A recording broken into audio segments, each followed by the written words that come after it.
अस्सलाम वालेकुम स्टूडेंट्स। वालेकुम सलाम मैम।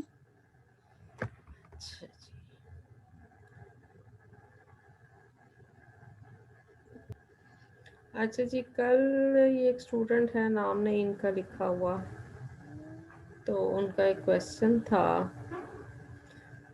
कि वो ये कह रही थी कि स्टेबिलिटी कांस्टेंट क्या है आपका ये वाला।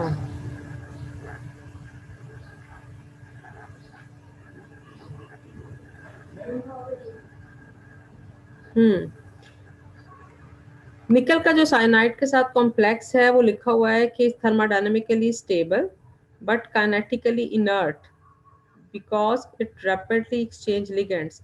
तो ये काइनेटिकली जो सा है ना, इसे आप लेबाइल कहेंगे। ठीक है, ये यहाँ पे इसमें करेक्शन की ज़रूरत है। ये पेज नंबर क्या है मेंशन किया, हाँ 6, पेज नंबर 6 जो पीडीएफ का है ना इस नोट्स के, उसमें ये लाइन जो सी है, निकल का जो नाइट्रिल के साथ कॉम्प्लेक्स है, निकलेट का जो है, इसमें ये वर्ड एक यहाँ पे थोड़ा सा जो है वो गलत हुआ है, इसको आप करेक्शन कर लीजिएगा।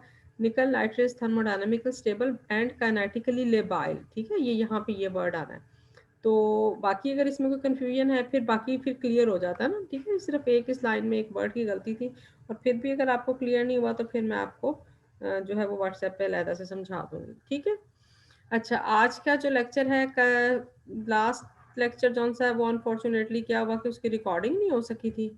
तो अब आप लोगों ने जिसको ज़रूरत है, वैसे तो आप लोगों ने जिनको ज़रूरत थी उन्होंने लेक्चर अटेंड कर लिया था, जिनको नहीं ज़रूरत वो इसको बॉदर नहीं कर रहे। ठीक है, तो किसी ने उसमें से कुछ पूछना है तो मुझे बता दो, ताकि वरना फिर आज का लेक्चर शुरू करें।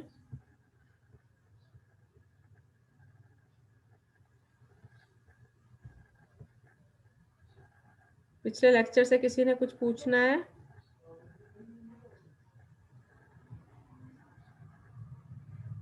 No ma'am. चले, आपसे स्क्रीन शेयर हो रही है? जी मैम हो रही है। अच्छा, मेरे साथ क्यों नहीं आ रहा? अच्छा, ठीक हो गया। मेथड्स ऑफ सॉल्वेंट एक्सट्रैक्शन को आज हमने देखना है कि मेथड्स कौन कौन से हैं। तो बेसिकली अगर आप इसको क्लासीफाई करते हैं इन ब्रॉडर टर्म, तो हम इसे कहते हैं कि हम एक बैच स्टडी करते हैं, एक कंटिन्यूस होती है और एक counter current extraction. 3 basic categories में हम इसको डिवाइड करते हैं: batch extraction, continuous extraction and counter current extraction. Batch extraction जो है वो सिंगल भी हो सकती है, डबल भी हो सकती है, और वो मल्टीपल भी हो सकती है। इसको पहले हम एक दफ़ा रीड कर लेते हैं। अपरेटस जो सेपरेटिंग फनल का अपरेटस हम इसमें यूज़ करते हैं किसके लिए? बैच एक्सट्रैक्शन के लिए। द सिंपलेस्ट अपरेटस है और सिंपलेस्ट मेथड है चीज़ों को प्योरीफाई करने के लिए। Usually a solute is extracted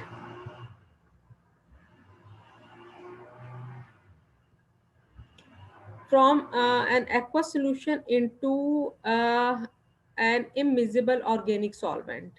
The aqueous solution containing the solute is shaken with the immiscible organic solvent for few minutes and the phases are allowed to separate. Denser solvent occupies the bottom, ठीक है, and the जो lighter होगा, light density जिसकी होगी, is withdrawn by opening the stopcock. उसको हम जौन सा नीचे से इसको सेपरेट आउट कर लेंगे। कंटिन्यूसली एंटर होते जाएंगे और जो है ना ये इशू बनता जाएगा। For example, ethyl alcohol contaminated with benzene can be extracted by this technique when water is added to the solution containing ethyl alcohol and benzene. Benzene किसमें soluble होगी? Ether layer में, और insoluble in water. So make a separate layer in the funnel, while alcohol being soluble in water goes to the aqueous layer and the layer is removed. When the extracted liquid is lighter than water, a modified separating funnel is used. ठीक है, अब इसमें उसने कहा कि modified funnel हम use करते हैं। वो मॉडिफाइड फनल कैसी होगी? ये फर्क है दोनों में। ये आपके पास सिंपल फनल है, सेपरेटिंग फनल। कि हम यहाँ से इसमें ऊपर से ये स्टॉप कॉक लगा हुआ है, हमने एक बीकर में इक्वल अमाउंट में जितनी भी हमने 20 ml वाटर लेना है, 20 ml ईथर लेना है, दोनों को लेके उसके अंदर जिसको भी हमने बेंजीन को अगर यूज़ करना है, उसको प्योरीफाई करना है, तो हम उसके अंदर बेंजीन डाल देंगे। अब उसे मिक्स करेंगे और इसमें मिक्स करके सेपरेटिंग फनल में ऐड ऑन कर देंगे। क्या होगा, उसको थोड़ी देर स्टैंडिंग टाइम देंगे, कुछ देर के बाद जो वाटर लेयर और जो आपकी ईथर लेयर है वो दोनों सेपरेट आउट हो जाएंगी, दो लेयर्स यहाँ पे बन जाएंगी। ठीक है, और फिर हम उसमें से जो नीचे डेंसर लेयर है उसको ये स्टॉप को खोलेंगे और यहाँ से उसको कलेक्ट कर लेंगे। ऊपर वाली लेयर एज सच रहेगी। अगर तो हमने सिंपल सिंगल एक्सट्रैक्शन का सैंपल करना है, मेथड करना है, तो हमारा ये एक्सपेरिमेंट कंप्लीट हो जाएगा। बट इफ केस कि हमें उसको 2 स्टेप में करना है, 3 स्टेप में करना है, जैसे हमने कहा था कि हमने अगर 20 ml ही करना है और हम उसको 2-3 स्टेप वाइज कर लेते हैं, वॉल्यूम उसका स्मॉल अमाउंट में लेते हैं, तो वो हमारे पास एक्सट्रैक्शन जौन सी है वो बेहतर होती है। ठीक है ना, ज़्यादा अच्छी एफिशिएंसी उसकी आ जाती है। तो फिर हमें क्या करना पड़ेगा, हम अगेन ऊपर से एक्वस लेयर डालेंगे, नीचे वाली को लैदा कर लिया था, अब यहाँ पे जो ईथर लेयर है वो एज सच पड़ी हुई है, उसके अंदर हमने और अमाउंट में एक्वस लेयर डाला, फिर उसको सेटल डाउन होने के लिए रख दिया और फिर इस तरह से हमने उसको सेपरेट आउट कर लिया। ठीक है जी। when the extracted liquid is lighter than water, तो मॉडिफाइड फनल में क्या है कि अब आपके पास एक ये ऊपर भी इसके जौन सा है वो नॉज लगी हुई है, ये क्या करती है, funnel lighter than water, a modified separating funnel is used. In this type of funnel, mercury is introduced into the bulb of the funnel through the stopcock. अब पहले हमने यहाँ से निकाला था ना उसको, नीचे वाली लेयर को, अब यहाँ पे हमने मरकरी है चूंकि, तो हमने यहाँ से उसको ऐड ऑन करना है। ठीक है, और जब हमारे पास क्या होगा, after the equilibrium is reach the lighter organic layer rises upward, तो क्या होगा कि जो ऑर्गेनिक लेयर है वो क्या करेगी, लाइटर इन वेट है तो वो डेंस नीचे नहीं आएगी बल्कि वो ऊपर जाएगी, जिसकी वजह से क्या होगा, लाइटर जो है वो ऊपर चल जाती जाएगी। तो अब हमने उसको सेपरेट आउट करने के लिए क्या करेंगे, हम यहाँ से स्टॉप कॉक को यूज़ करेंगे, यहाँ से इसको ओपन करेंगे और यहाँ से कलेक्शन कर लेंगे अपने ऑर्गेनिक लेयर की। The lighter organic layer rises upward and is withdrawn through the stop cock at the top of the funnel.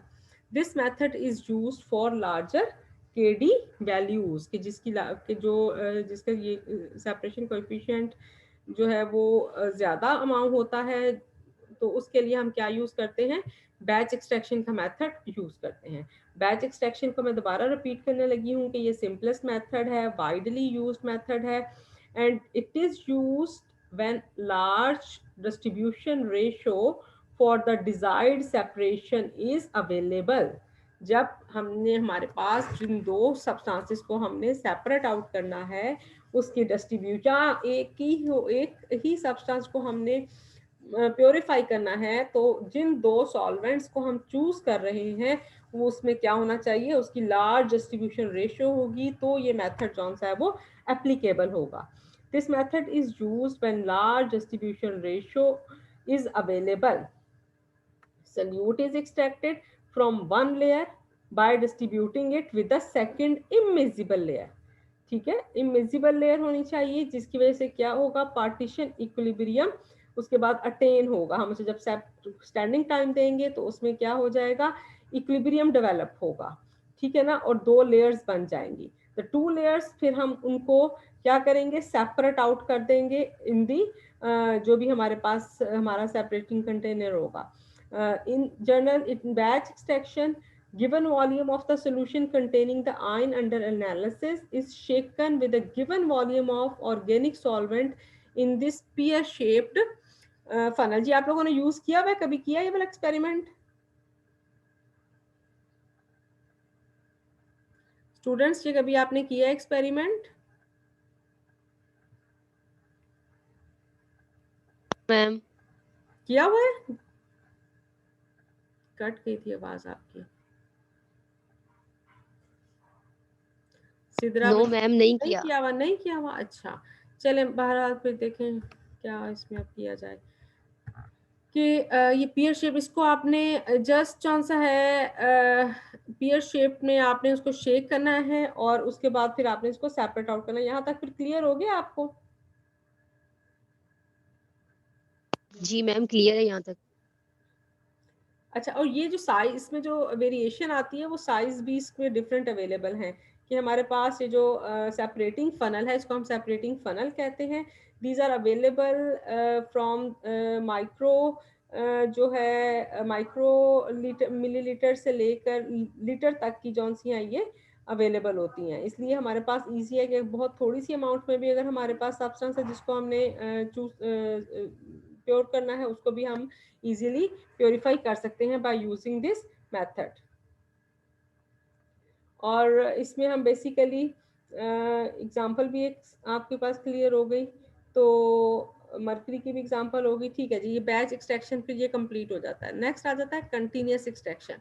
Continuous extraction में क्या होता है हमारे पास कि अब ऐसे सिस्टम्स जिसमें के हमारे पास केडी की वैल्यू जौन सी है वो हाई नहीं है, लार्ज नहीं है, तो इन दैट केस क्या होगा, डिस्ट्रीब्यूशन रेशियो जिन सिस्टम्स की लार्ज नहीं है उस केस में हमें बहुत ज़्यादा सॉल्वेंट कौन सा है वो यूज़ करना पड़ेगा। अगर हम सेपरेटिंग फनल में हर दफ़ा 10 ml डालते हैं और सॉल्वेंट हमारे पास पोस्ट क्लोरोफॉर्म है, ईथर है, तो these are very expensive.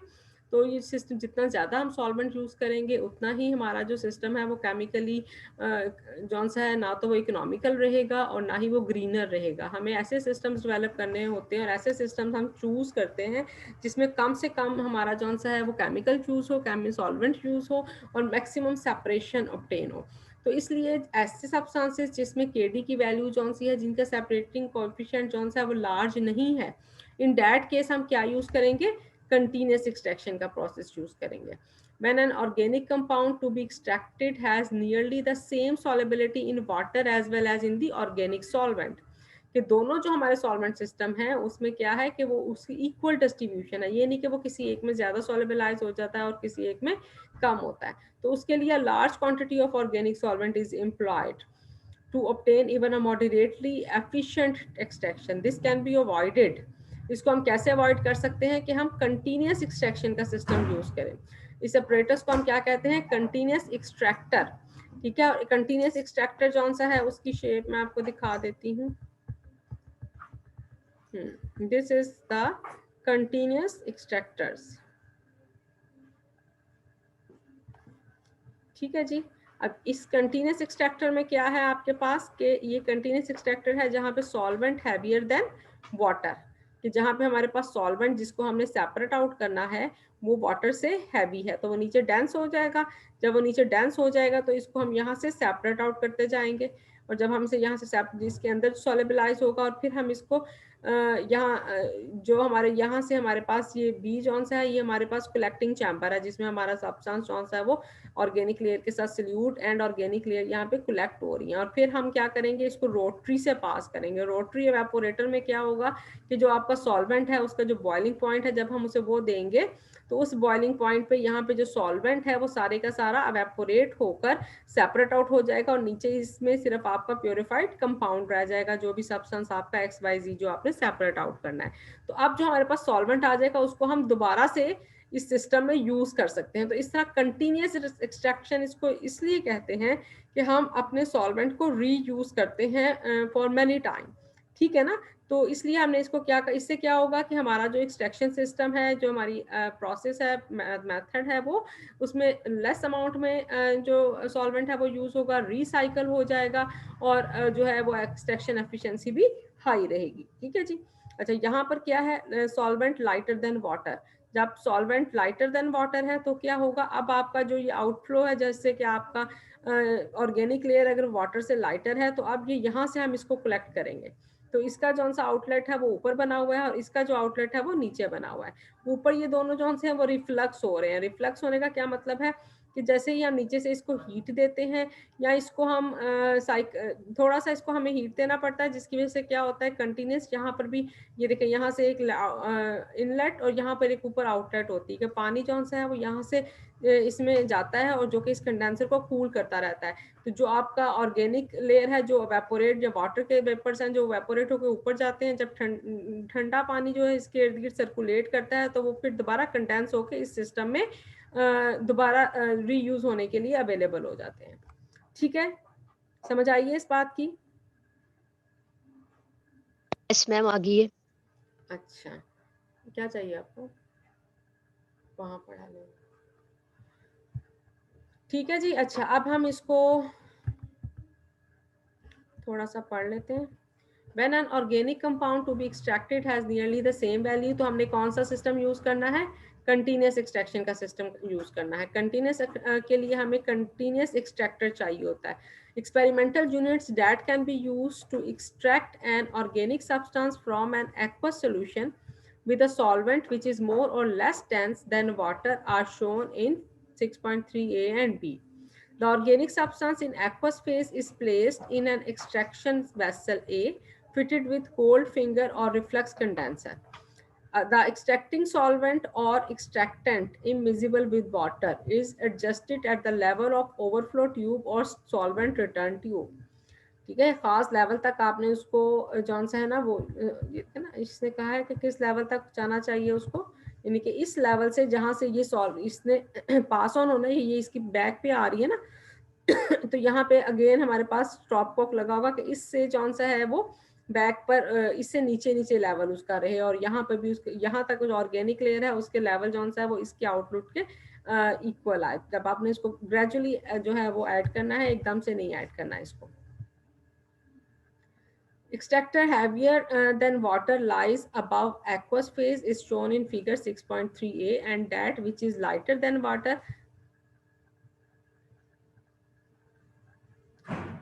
lies above the aqueous phase is shown in figure.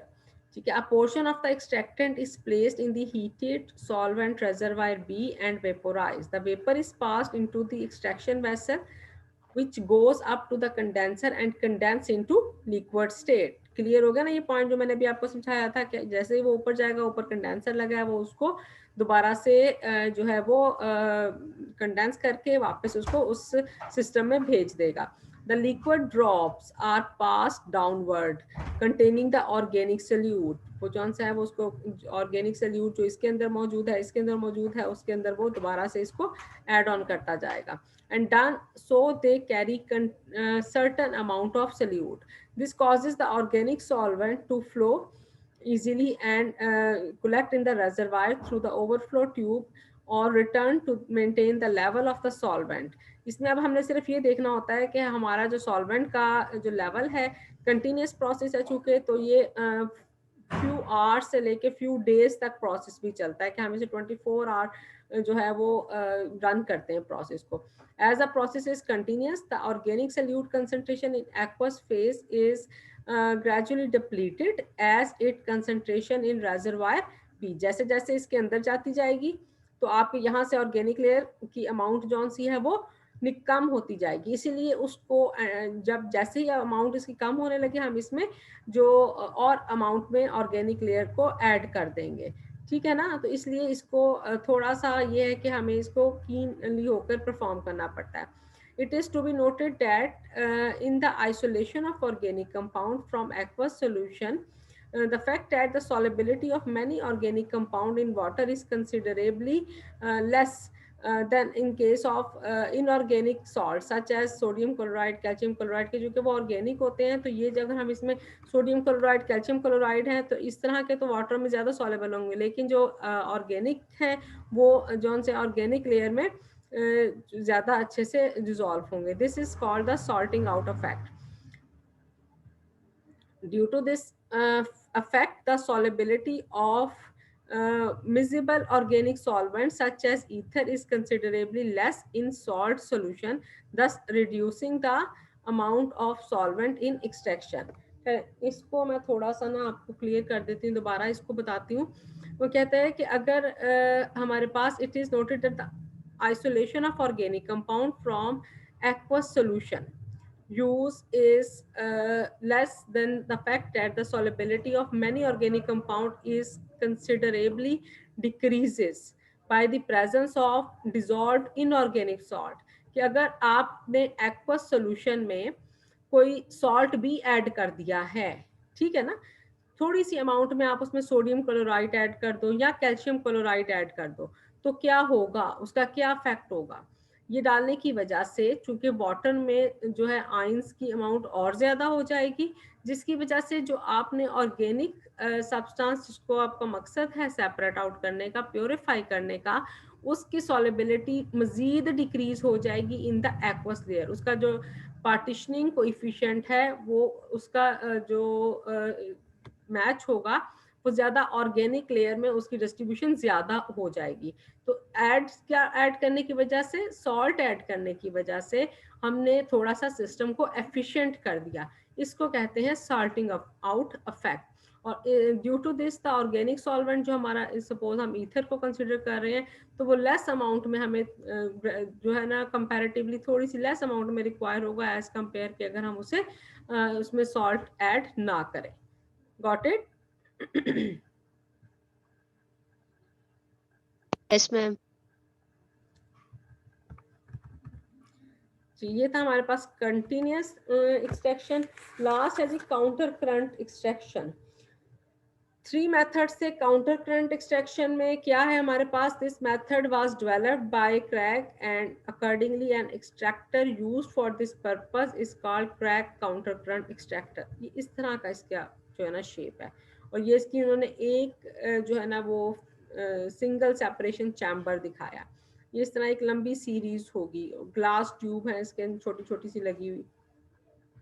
Method is used when two or more substances which are simultaneously extracted to different extent to be separated।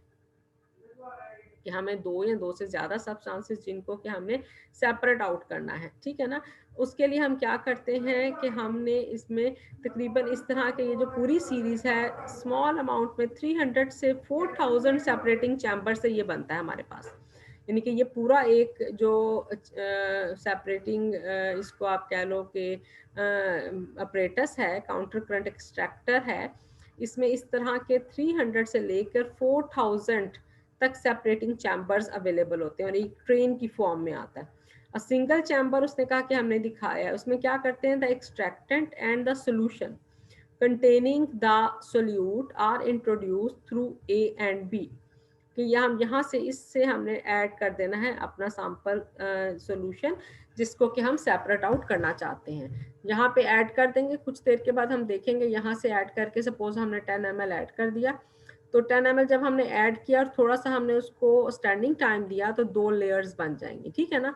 तो यहाँ से हम इसको 2 layers, नीचे suppose आपके पास organic layer बन गई, ऊपर एक्वस लेयर बन गई। जो ऑर्गेनिक लेयर बनी वो नीचे वाली लेयर है, इसको हम टिल्ट करेंगे। जब हम इसको 90 के डिग्री पर देखिए ना, अभी ये इस तरह से हॉरिजॉन्टल पड़ा है, अगर हम इसको वर्टिकल कर देंगे तो ये वाली जो ऑर्गेनिक लेयर यहाँ पर होगी ये सी में एंटर हो जाएगी, और सी से एंटर होकर फिर हम इसको टिल्टिंग के थ्रू डी और फिर ये हम ई से उसको सेपरेट आउट कर लेंगे। और जो हमारा यहाँ पे वाटर वाली ऊपर वाली लेयर है उसमें हम मजीद फिर ऑर्गेनिक लेयर डाल देंगे।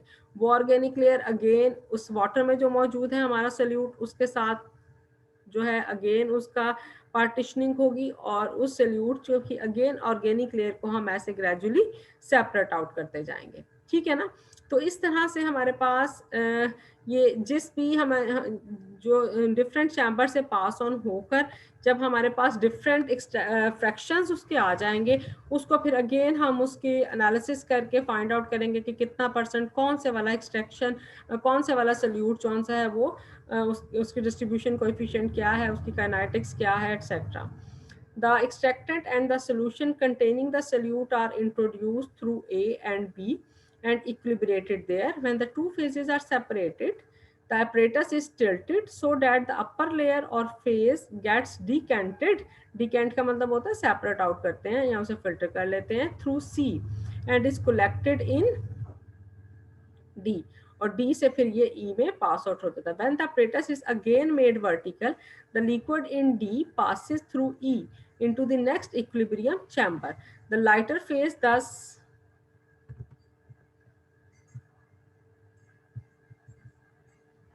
gradually travels through the train of separating chamber. Components of a given sample travel at different rates depending upon their distribution ratio and then collect each in a separate group of chamber. The distribution follows binomial pattern. Binomial pattern का मतलब क्या है कि gradually जिसकी जितनी distribution ratio ज़्यादा होगी वो पहले उसमें एक्सट्रैक्ट हो जाएगा, फिर ग्रेजुअली वो इसको पैटर्न को फॉलो ऑन करेगा। ठीक है जी, गॉट आउट हमने क्या पढ़ा? हमने 3 जो हमारे पास सेपरेशन के मेथड्स हैं, batch extraction, continuous extraction, counter current extraction को फॉलो ऑन किया है। आज बताया गया कि जो सिंपल एक्सट्रैक्शन है वो सिंपलेस्ट है, क्लीनेस्ट है, मोर रैपिड है, मिक्सचर डिजॉल्व होता है और उसे शेक करते हैं, थोड़ा स्टैंडिंग टाइम देते हैं, और जो स्पीशीज़ हैं वो हमारे पास 2 डिफरेंट सॉल्वेंट में सेपरेट आउट हो जाती हैं। जिसका केडी वैल्यू लार्ज है, इजीली हम उसे बैच एक्सट्रैक्शन के थ्रू सेपरेट आउट कर लेते हैं।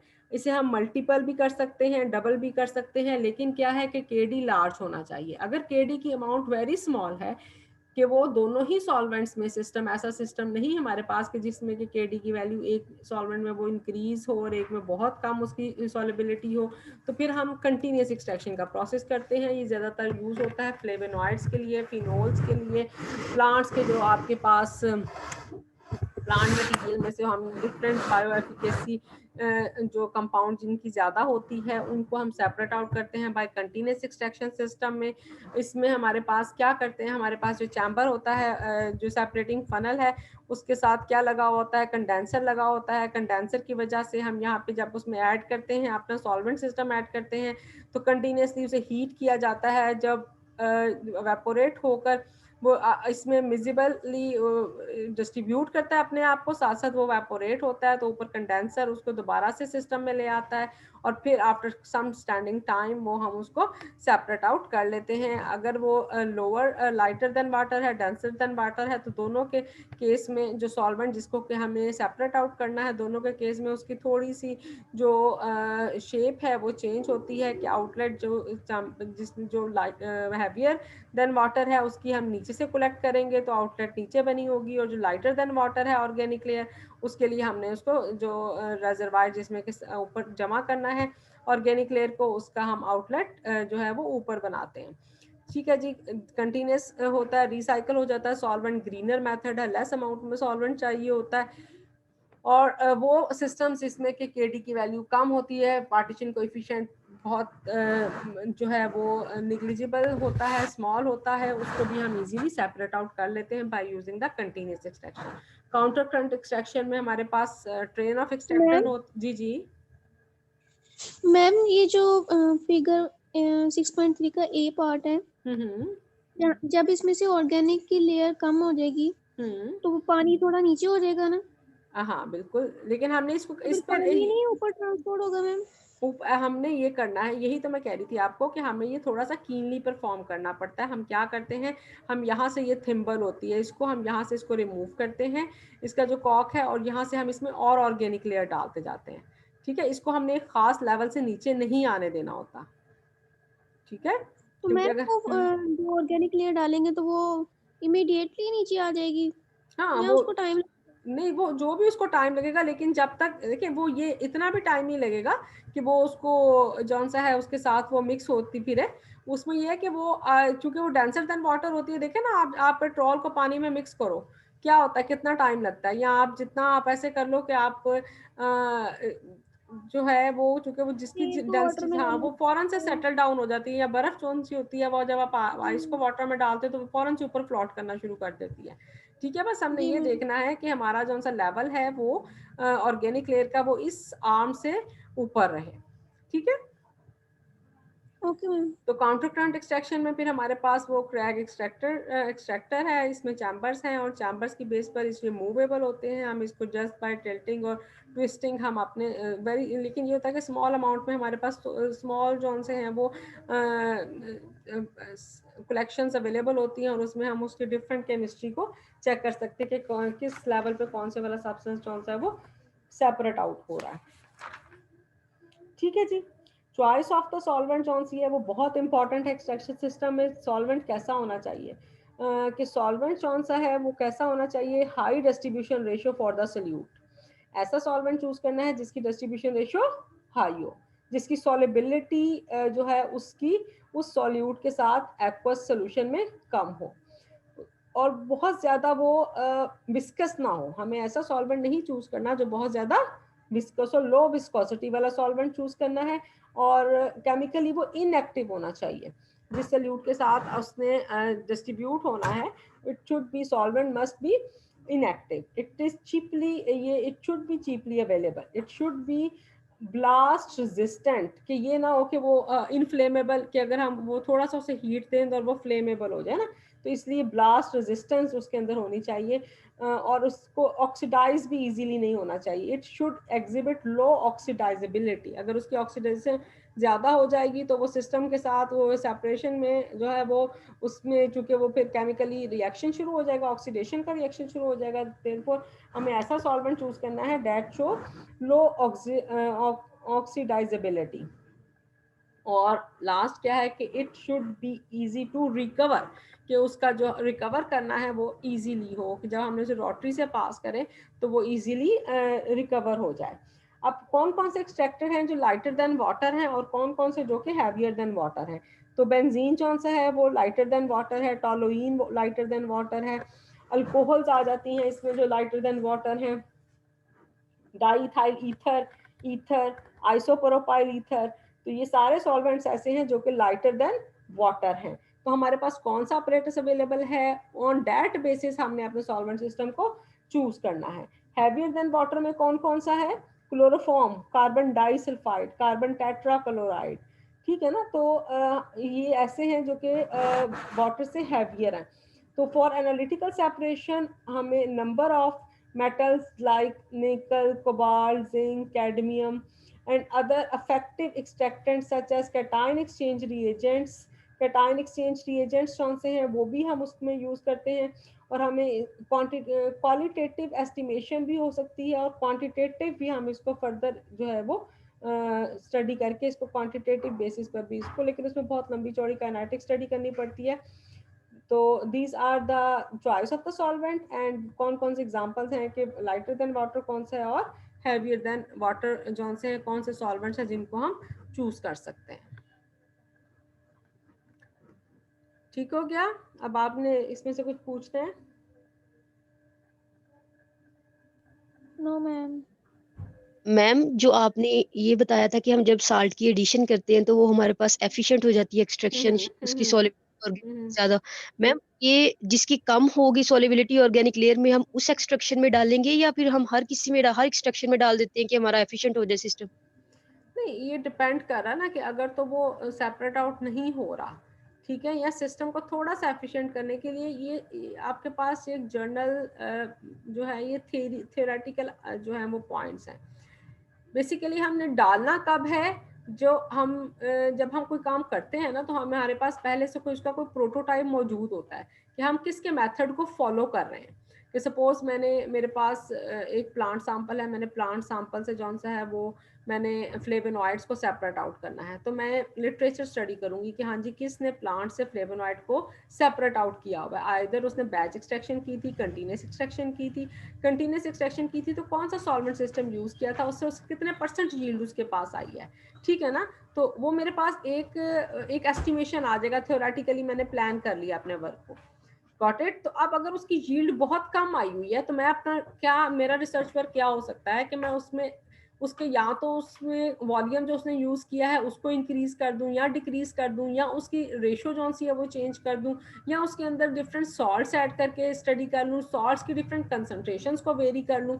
तो research is, it all depends upon the research aspects, कि रिसर्च एस्पेक्ट्स क्या होते हैं। हाँ, प्रैक्टिकली जब आप अपने लैब में परफॉर्म करोगे प्रैक्टिकल्स के पॉइंट ऑफ व्यू से, वो तो जस्ट आपको दे दिया जाएगा, एक छोटा सा सैंपल दे दिया जाएगा कि हाँ जी ये आप देख लें, ये दो इसको मिक्स करेंगे, ऐसा ये सेपरेटिंग फनल होती है, मिक्स करेंगे रखेंगे और ये सेंसर लेयर्स अलग हो जाएंगी तो आप इसको सेपरेट आउट कर लोगे।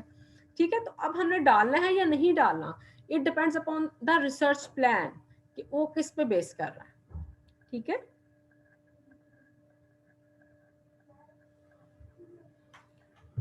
ओके मैम, ठीक है। जी मोहम्मद शुएब साहब अब आ रहे हैं, आप हैं? और किसी ने कुछ पूछना है इसमें?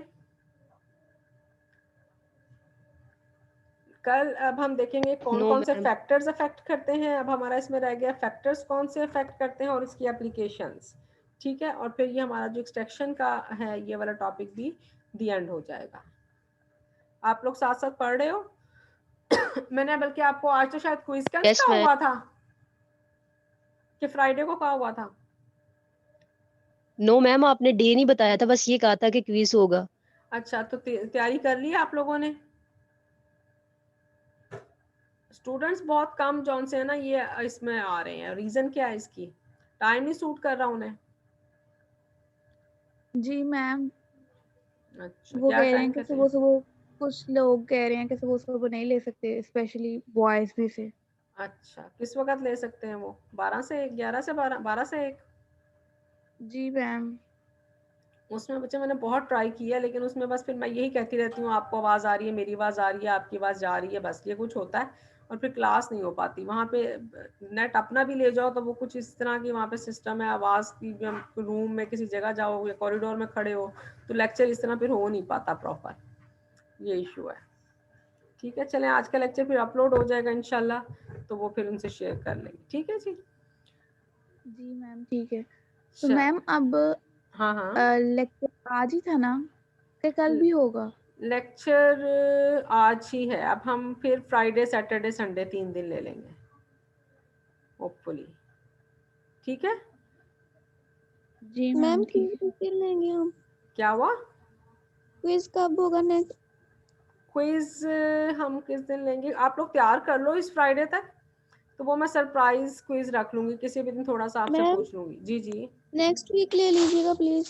अच्छा, नेक्स्ट वीक ले लूँ? किस दिन ले लूँ बता दो आप ही। मैम जब जिस तरह वेंसडे को, मंडे ट्यूसडे को फ्री होगा तो वेंसडे को आप क्विज ले लीजिए। अच्छा, चलें ठीक है। यहाँ हो सकता है अब ये मंडे ट्यूसडे इतना बिजी नहीं है क्योंकि वो काम खत्म हो गया था, तो फिर मंडे ट्यूसडे को ही हो जाएगी क्लास। चले, मैं बहरहाल आप लोग वेडनेसडे तक क्विज तैयार रख लीजिएगा। जो हमने पहले 2 टॉपिक्स पढ़े हैं उसका देना है ना आपने? जी मैम, चलें ठीक है, एक्टिवेशन का और सॉल्युबिलिटी कॉम्प्लेक्स। चलें ठीक है, वो दोनों जौन से हैं वो आप ख़त्म कर लीजिएगा बाय दिस वेडनेसडे। ओके ठीक है, मैम। और वो जो असाइनमेंट 2 ग्रुप्स की रहती थी? मैम उनमें से एक ग्रुप को आपने वो 2 टॉपिक असाइन किए थे ना, हम्म एक्टिवेशन वाला और सॉल्युबिलिटी कॉम्प्लेक्स, हम्म। वो बता रही हैं। और नेक्स्ट जो ग्रुप 10 है उनको आप बता दें टॉपिक। उनके अभी ये आज जो हम पढ़ेंगे एक्सट्रैक्शन, इसमें से वो जो ये पूरा एक्सट्रैक्शन का टॉपिक है ना, वो इसको कवर कर जी लें और इसमें से 30 क्वेश्चंस बना दें। ठीक है? Okay ma'am.